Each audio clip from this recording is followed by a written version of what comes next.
Do witches run Black Lives Matter? And maybe I'm sharing too much, but we become very intimate with the spirits that we call on regularly, right? Like each of them seems to have a different presence and personality. You know, I laugh a lot with Waukesha, you know, and I didn't meet her in her body, right? Yeah. I met her through this work.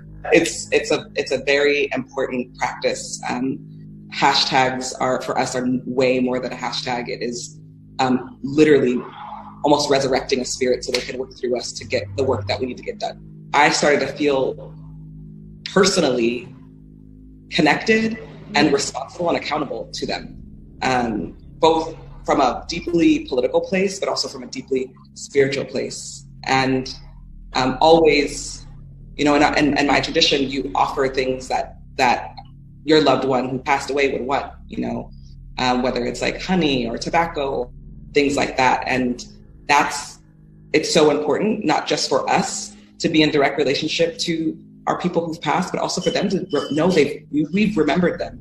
I believe so many of them work through us. Black Lives Matter is ran by 3 witches who are lesbian witches: Alicia Garza, Patrice Cullors, and Opa Tameti. She's of Nigerian descent. They are all 3 are part of the Black Boule Secret Society, and there are witches, they're warlocks, in the entire spiritual dogma or doctrine of Black Lives Matter is from the West African religion called Odu Ifa, capital O-D-U, then spacing capital I-F-A. But over 3,000 different religions in Africa, or Akibalon, is rooted in witchcraft and divination. I feel like in our traditional practice, and people who practice, you know, traditions from West African places, one of the big things is remembering your ancestors.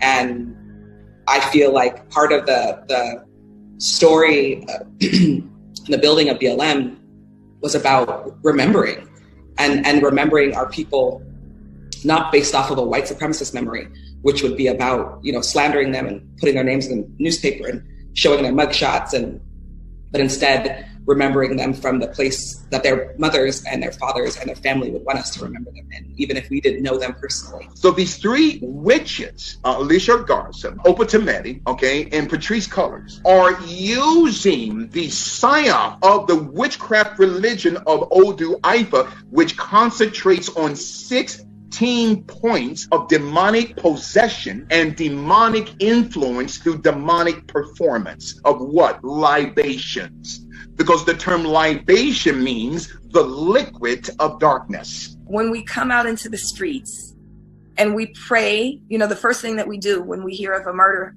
is we come out, we pray, we pour libation, we build with the community where the person's life was stolen. And it took almost a year for me to realize that this movement is much more than a racial and social justice movement. At its core, it's a spiritual movement, because we're literally standing on spilled blood, right? Yeah. And you can't pretend like that's work that's just like some organizing work. That's, you know, that's some serious stuff, right? They give libations, they pour liquid, what they say, unto the gods of Africa. It's all built on witchcraft. When we say the names, right? So we speak their names, we say her name, say their names. We do that all the time, that you kind of invoke that spirit, and then those spirits actually become present with you, right? So then Black Lives Matter has 16 chapters in the United States and in Canada, which each chapter represents a name of a god or goddess in the Ifu religion called Odu Ifu, which has 16 points, 16 chapters of demonic possession. Black Lives Matter, they're operating through both omnikinesis and telekinesis. It's witchcraft. Wherever they go to create mayhem and destruction, they send witches, and every satellite head, every person of these 16 chapters of Black Lives Matter, they are a witch and a warlock. So with Black Lives Matter, they have molded themselves after a serpentine psychology. All 3 of these women are witches. They're warlocks. Spirituality is at the center of Black Lives Matter. And I think that's not just for us. I feel like so many leaders and so many organizers are deeply engaged in a pretty important spiritual practice. I don't think I could do this work without that. I don't think I could do it as long as I've done it and as consistently. It feels like if I didn't do that, it would be antithetical to this work. To defeat Black Lives Matter, to defeat the ANC, you can't defeat these organizations through the barrel of a gun. You can only defeat the ANC and Black Lives Matter through spiritual warfare. In the Bible, both the Old and New Testament, it's clear that when we die, we no longer have cognitive thought, or, obviously, the ability to communicate, as if we are asleep.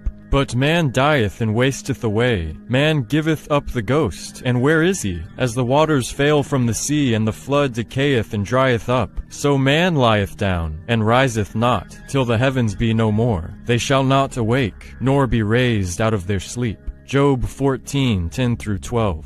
So, if the founders and leaders of Black Lives Matter are in fact communicating and speaking with spirits or entities, who are they talking to? Demons? Or are they just talking to themselves? Whether actual contact is made or not, these sort of practices are forbidden by God, as clearly described in Deuteronomy 18:10-12. There shall not be found among you anyone that useth divination, or an enchanter, or a witch, or a charmer, or a consulter with familiar spirits. For all that do these things are an abomination unto the Lord. Again, is Black Lives Matter run by witches, or just crazy